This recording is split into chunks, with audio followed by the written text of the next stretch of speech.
Bueno, buenas tardes. Mi nombre es Sergio González. Eh, Actualmente me encuentro cursando la certificación de Advanced Scrum Master, eh, impartida o en el marco en realidad de lo que es la Scrum Alliance. Y bueno, en el día de hoy la convocatoria, y desde ya les agradezco a los que concurrieron a este webinar, a presenciar este webinar. Lo que nos convoca tiene que ver con la excelencia técnica, ¿sí? En particular, la idea es mostrar un poquito lo que son algunas prácticas de lo que se denomina excelencia técnica en un entorno de múltiples equipos ágiles. ¿Tá? La idea es ver cómo, digamos, estas distintas prácticas pueden ayudar a generar productos y entregar productos de mejor calidad a los clientes. Normalmente, comenzando con la charla en sí, normalmente lo que sucede es que, digamos, ya sea o bien porque eh, los equipos no están acostumbrados a trabajar de esa manera, o bien porque, digamos, el código lo hizo otras personas, entonces de repente no quedó bien documentado, o el código está plagado de errores o tiene muchos errores y no hay forma, digamos,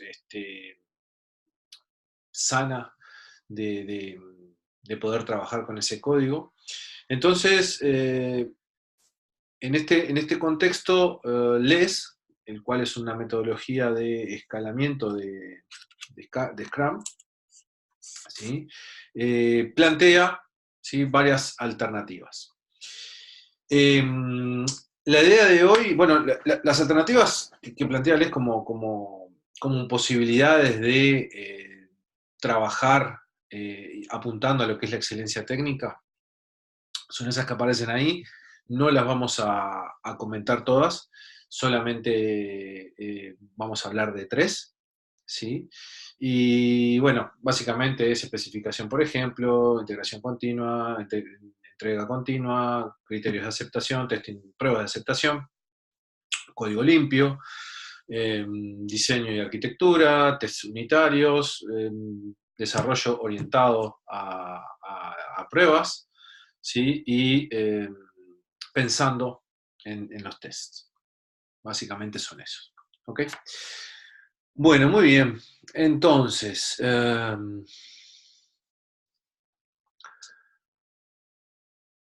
la idea, digamos, de lo que es la flexibilidad o la agilidad dentro de lo que son los productos o los desarrollos de los productos en realidad, en su en su más profunda definición, tiene que ver con la flexibilidad en que un producto puede adaptarse o puede mejorarse o puede cambiar, ¿sí? Cuanto más fácil, más rápido y más flexible es esa capacidad de adaptar ese producto, más flexibles somos nosotros, más ágiles somos nosotros. Claramente la agilidad organizacional está limitada por lo que es la agilidad técnica, ¿sí? Eh, por supuesto que la calidad en todo esto tiene mucho que ver, ¿sí? Cuanto de mejor calidad en su más amplia concepción es el producto, el desarrollo, mejor es el producto en sí y por lo tanto más fácil de modificar. Bueno, lo primero que vamos a ver tiene que ver con esto que está aquí. Un color que se pueda ver, esto, ¿sí? Que es la integración continua, ¿sí? La integración continua tiene, digamos, varios aspectos. La integración continua es esencial para poder escalar, ¿sí? Esto tiene que ver con que los desarrolladores deben trabajar en ciclos cortos, ¿sí? Y deben ser, digamos, deben ser con cambios sencillos, ¿sí? Cuanto más rápido, cuanto más pequeños son los cambios, más rápido debemos integrarlos para saber de que no estamos introduciendo errores a lo que es el código. En esta técnica lo importante es trabajar con un código compartido, ¿sí? Por lo tanto, en el momento, como todos se están salvando rápidamente, también de la misma manera rápidamente salta algún error cuando alguien lo introduce.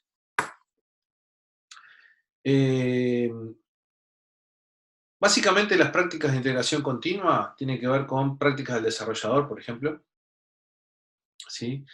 Esto tiene que ver, digamos, está orientado a lo que es la persona, ¿sí? No a las herramientas. O sea, una buena práctica de integración continua no tiene que ver con herramientas, tiene que ver con formas de trabajo del desarrollador, formas de trabajo de la persona, ¿sí? La integración global de todo esto, ¿sí? Digamos, si bien están los desarrolladores que van integrando continuamente en su propia línea de código, la integración de todos esos agregados las hace un único desarrollador, las haría un único desarrollador, y esta integración debería ejecutarse una vez al día. Bueno,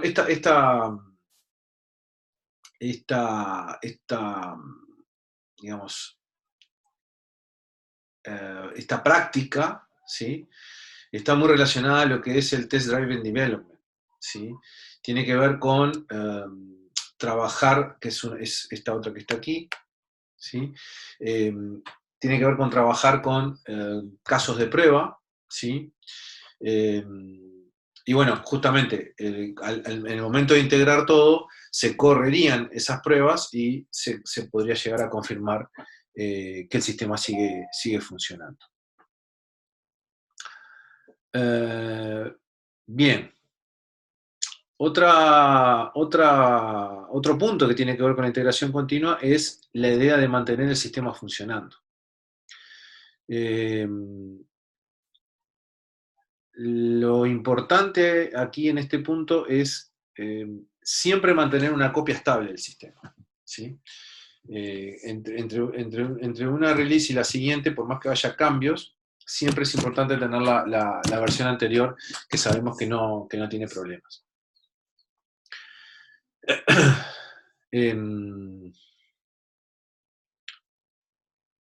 La idea eh,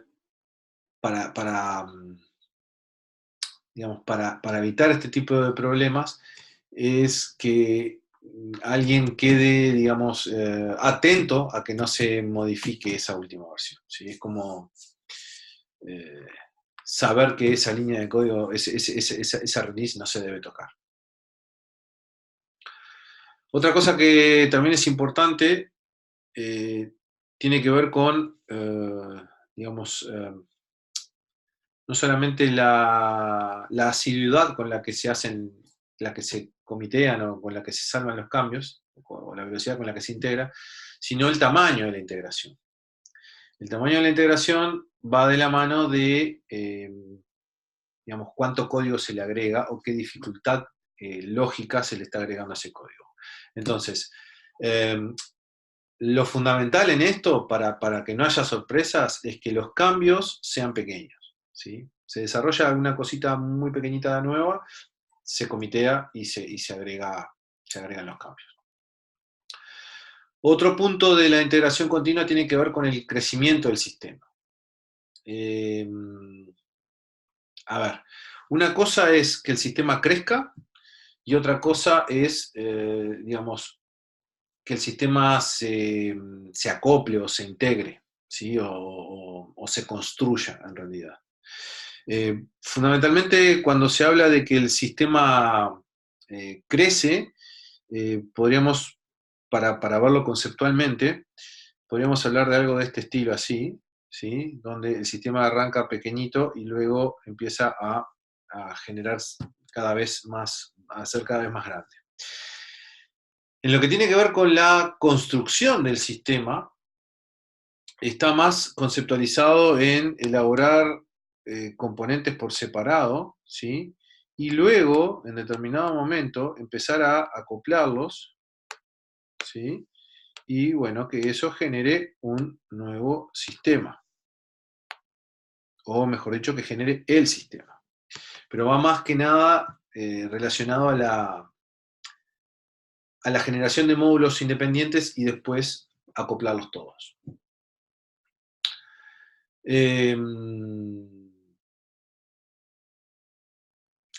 Bien. La pregunta, otro tema en realidad que tiene que ver con la integración continua, tiene que ver con qué frecuencia se integra, ¿sí? ¿Cuál es la velocidad de integración? Por supuesto que esto depende de varios factores. Eh, primero que nada, la capacidad del propio equipo de integrar, ¿no? Cuán capacitados están y bueno, qué posibilidades ciertas hay de que esto suceda. Nuevamente, para poder hacer una integración continua, digamos, llamémosle a gran escala, porque tenemos muchos desarrolladores trabajando a la vez, lo que sucede es que nuevamente ingresa el Test Driven Development, el trabajar orientado a las pruebas. Lo otro importante tiene que ver con el solo integrar, ¿sí? Lo que no, digamos, lo que no interrumpa las pruebas existentes. O sea, si hay algo que no está probado o que no corrió en las pruebas que tenemos hoy y que de repente se probó localmente, pero no se integró, no integrarlo al sistema sin antes haber hecho la integración total, ¿sí? Existen otras prácticas que tienen que ver con las pruebas, aquí está,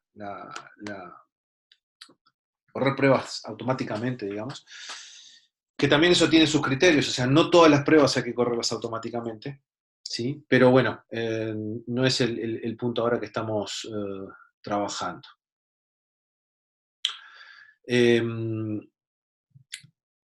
El siguiente aspecto a considerar tiene que ver con, digamos, de qué manera, pero esto ya tiene que ver más que nada con la logística o con la forma de trabajo o cómo quiere presentar la compañía, la organización, su producto. Y tiene que ver con lo siguiente. Cuando uno desarrolla, ¿sí? Lo que le sucede es que tiene fundamentalmente, vamos a borrar esto, para no molestar. Lo que tiene fundamentalmente es una línea principal, ¿sí? De lo que es el desarrollo, ¿sí? Y es el release, digamos, es las releases que se van liberando, ¿sí? Release 1, release 2, release 3, etc. Ahora, ¿qué sucede? Por un lado, uno puede ir trabajando en el desarrollo, mejorando nuevas funcionalidades, ¿sí? Y por otro lado, le puede interesar ir manteniendo, ¿sí? Distintas versiones de esas releases, ¿sí? De hecho, muchas veces sucede que, digamos, para la release 1 se le sigue dando mantenimiento, se le siguen solucionando problemas en una rama paralela, ¿sí? Y sin embargo, ya pasamos la release 2, la release 3, etc. Entonces, acá, en esta rama, que es donde se sigue desarrollando, puede haber un corte a determinada fecha, donde se dice, bueno, a partir de aquí no se da más soporte, entonces nos obligarían a pasar o a consumir esta nueva release del producto. En base a eso, lo que implica es que, digamos, o lo que se sugiere es mantenerse sobre la rama inicial, ¿sí? Para evitar problemas. Muchas empresas lo que hacen es tratar cada una de estas ramas adyacentes, digamos, o secundarias, como una propia rama esencial con sus equipos de trabajo. Pero también, el sugerido, digamos, o el ideal es mantenerse sobre esta línea, no tener muchas divisiones, ¿sí? Bien.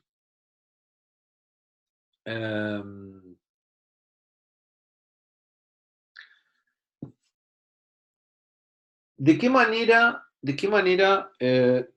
podemos, a ver cómo podríamos decir, podemos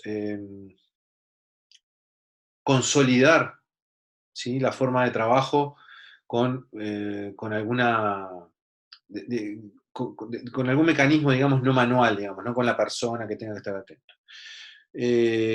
Obviamente a través de herramientas de software, ¿sí?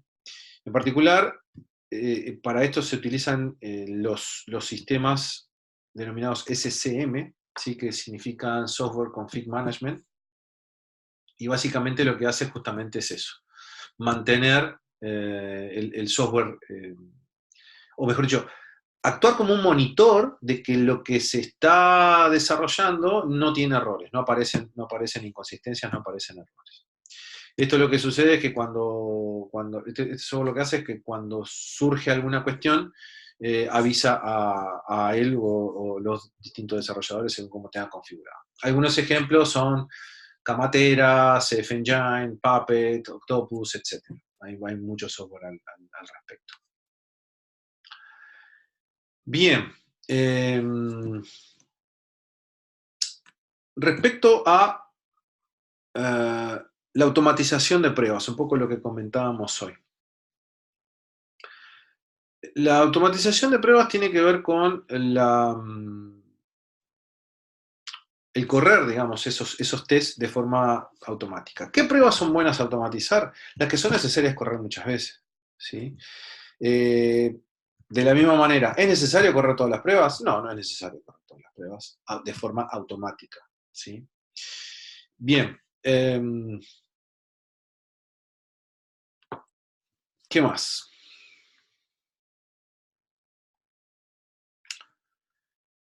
Yo creo, por ejemplo,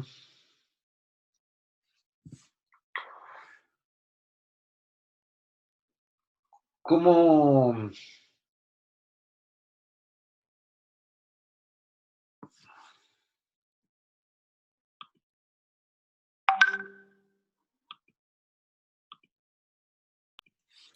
Bueno, muy bien. Perdonen la interrupción. Temita acá personal. Ahí está. Disculpen. Bueno, como les decía, siguiendo. Ahora viene lo que, digamos, nos enfrentamos un poquito más en la realidad cuando los equipos son grandes y tienen que ver con el escalado, digamos, de los sistemas con integración continua. Básicamente, digamos, en este contexto tenemos varios desarrolladores, ¿sí? Un montón de desarrolladores que están generando código, ¿sí? Y todo ese código hay que consolidarlo en la versión sin errores, pero además hay que correrle las pruebas. Entonces, claramente, ¿sí? Cuando hablamos de grandes grupos de desarrollo, grandes cantidades de personas, lo que sucede es que las pruebas van a demorar, ¿tá? Van a demorar bastante más de lo deseado o de lo esperado. Y por lo tanto cada vez va a ser más complicada esa integración continua. Entonces, fundamentalmente lo que hay son dos opciones. La opción uno, que es acelerar esa generación de esa integración, o, por otro lado, hacerla en etapas. No hay chance. O sea, o se hace más rápido o se hace por etapas. ¿Sí? Pero el tema es que definitivamente hay que hacerla, no se puede evitar. ¿Okay? Entonces, en lo que tiene que ver con, digamos, la aceleración, el hacerlo más rápido, y hay digamos, algunas pautas o algunas puntas, digamos, donde se puede explorar.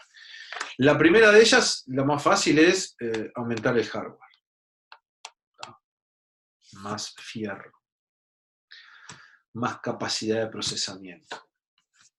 Lo siguiente es paralelizar. ¿Sí?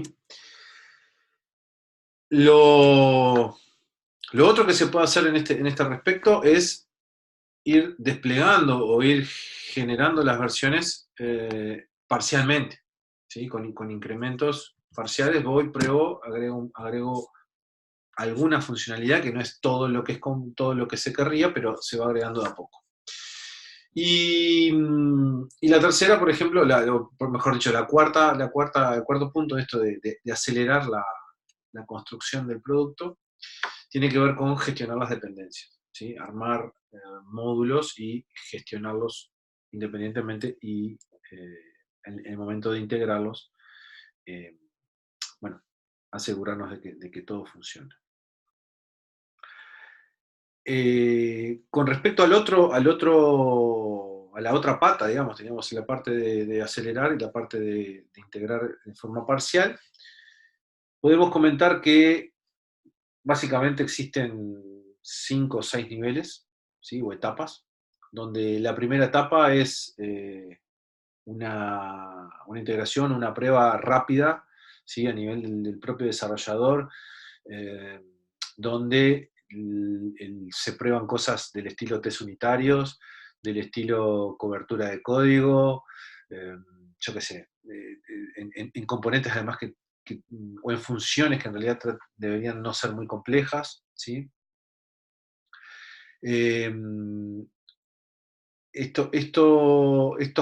Estas características, digamos, se denominan de componente rápido, ¿sí?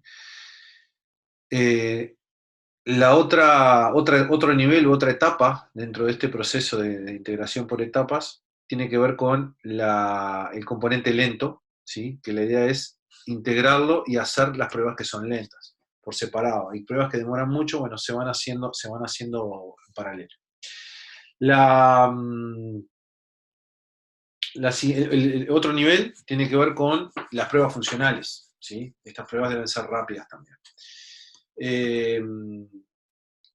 También, en el mismo sentido, las pruebas o el nivel de lo que es la característica del producto, ¿sí? Donde también incluye pruebas funcionales y además pruebas de aceptación. El nivel del sistema, ¿sí? Donde se hace la prueba, digamos, a nivel más global de lo que es todo el sistema en sí. Y estas pruebas seguramente son bastante lentas y pueden incluso demorar horas. Y por último, tienen que ver con la estabilidad y el rendimiento, ¿sí? Esto ya es a más largo plazo, tiene que ver con el comportamiento del propio sistema y eventualmente pueden llegar a tomar días o semanas.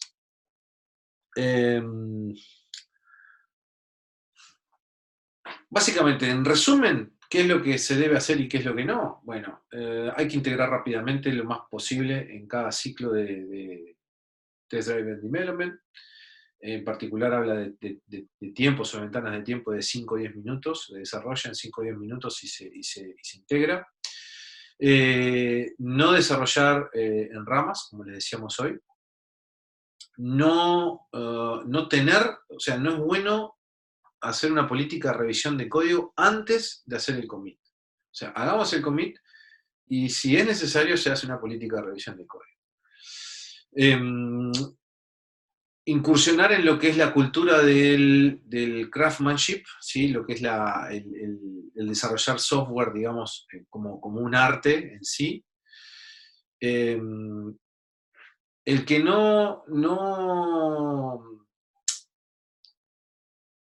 digamos, el evitar, claro, tiene que ver más con la persona, ¿no? La idea es el evitar que la persona que rompe el código, que genera un error en el código, sienta culpa o vergüenza. O sea, no hay que señalarlo, no hay nada. O sea, estás produciendo, te puedes equivocar, te puede salir mal, no hay problema. Y acá, en definitiva, lo importante es fallar lo antes posible para corregirlo, para parar, para corregirlo, y, en definitiva, para aprender de esos errores. Entonces, cuanto uno más aprenda, menos errores comete. O sea, esa es la idea. Y bueno, y por último, la idea global de todo esto es definitivamente utilizar un sistema de monitoreo que permita tener vigilado todos estos aspectos.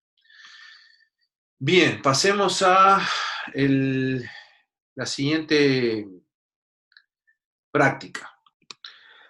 Ok, bueno, el siguiente de las técnicas que vamos a ver. Me quedó.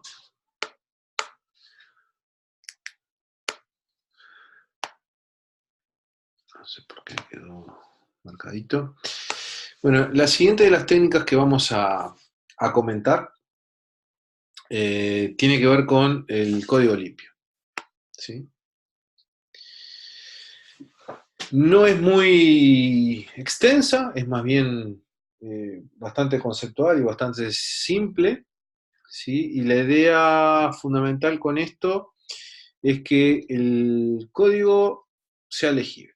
Esa es el leitmotiv de todo esto. ¿Tá? Que cuando uno lea el código se lea casi como una historia, ¿sí? Donde los nombres de las variables sean mnemotécnicos, donde digamos, los métodos o las funciones claramente y en pocas líneas de código resuelvan operaciones sencillas, ¿sí? En lo posible que hagan una sola cosa, ¿sí? Una sugerencia es que en los nombres de los métodos o de esas funciones no aparezcan los conectores ni i ni o, porque eso significa que ya hacen más de una cosa o que podría hacer más de una cosa. Después lo otro que tiene que ver también, tiene que ver con perdón, lo otro que tiene que ver con la forma de redactar, con la forma de expresarlo, es la parte de los argumentos, donde los argumentos también deben ser mnemotécnicos, claramente tienen que mostrar lo que están pasando y qué es lo que son, ¿sí? Si son una lista, si son un objeto, ¿no? Etcétera. Y bueno, digamos, la sugerencia técnica es que la cantidad de argumentos no exceda de uno o dos, ¿sí? Eh, lo importante en todo esto es que el código no esté sobrecargado, ¿sí?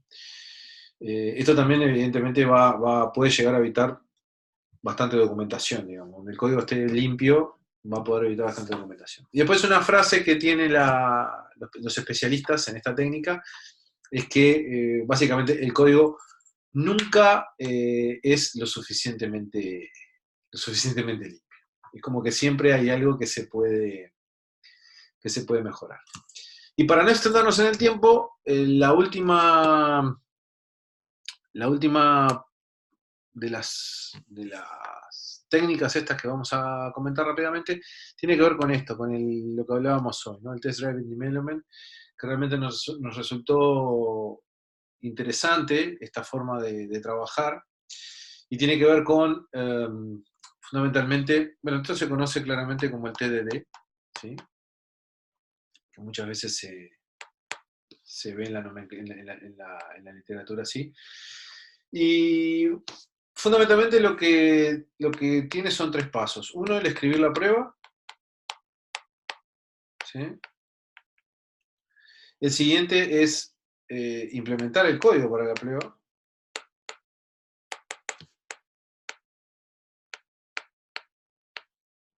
¿Sí? Y el tercer paso es el refactoring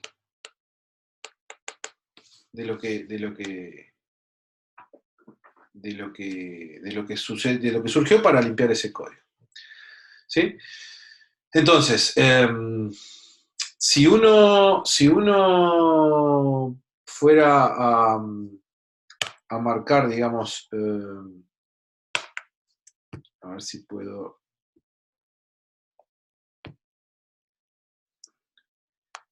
hacer un poquito de espacio. Si uno fuera a colocar, digamos, a cómo funcionaría el TDD, el ciclo del TDD, podríamos decir lo siguiente, que, uy, qué grande.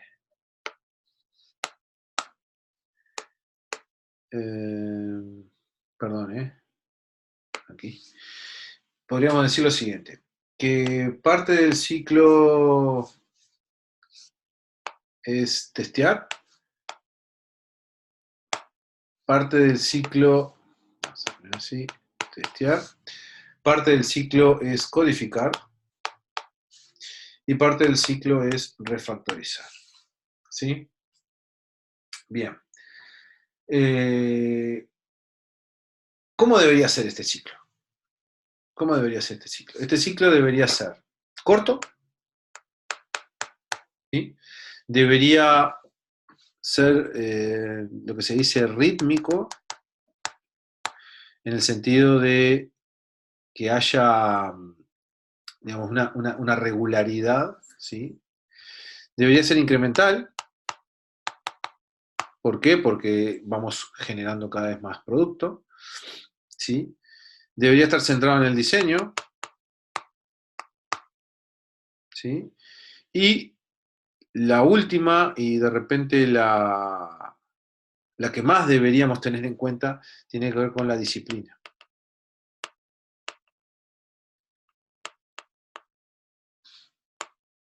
Perdón.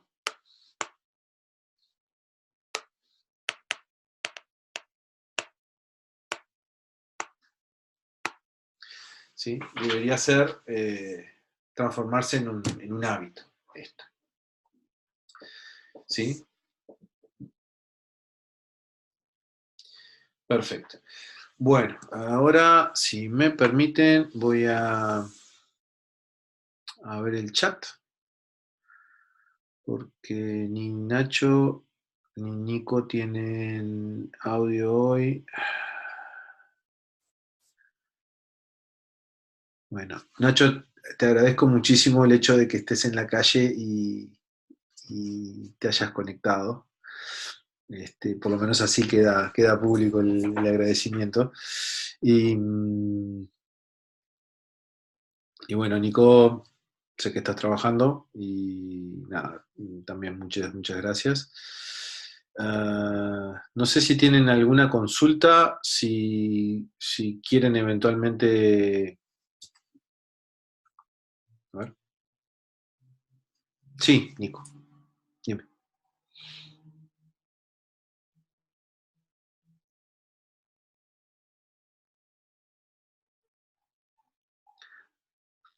Sí, Nico lo que pregunta tiene que ver con la especificación por ejemplo.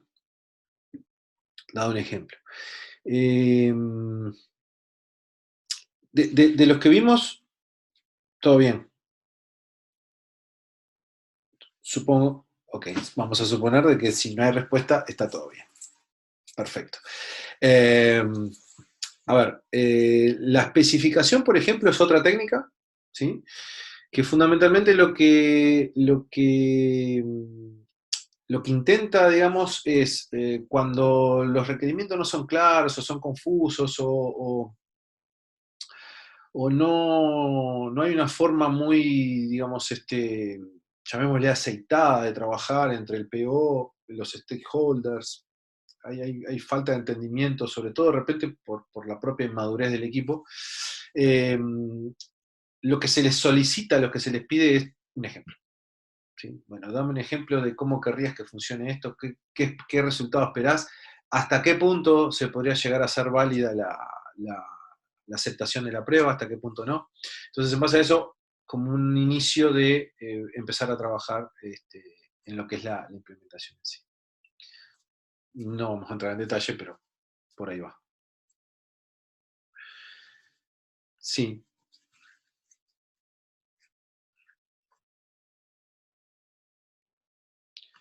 sí. Sí, Nico pregunta en el test driver development si la prueba va batada el código. Mirá, Nico, el tema es así. Se supone que vos lo primero que tenés que hacer es escribir la prueba, o sea, imaginarte los casos de prueba. ¿Qué vas a probar? ¿O qué cosas debería cumplir tu código de acuerdo a las especificaciones que obtuviste del PO, que te vinieron en el backlog y que eventualmente estás trabajando en el Spring Backlog? ¿Sí? Con eso te desacoplás de lo que es el desarrollo en sí. O sea, no vas a probar cosas, viste que normalmente esto que sucede es que cuando vos primero desarrollás y después generás las pruebas, está contaminado, o sea, estás un poco sesgado, inconscientemente por supuesto, estás un poco sesgado de lo que son las pruebas en sí, entonces te perdés cosas. Acá con esto la idea es escribirlo previamente y, digamos, después ver que realmente funcione o no lo que tú codificaste.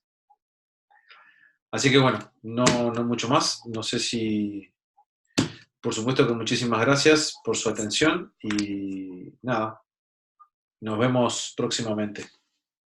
Chau, chau.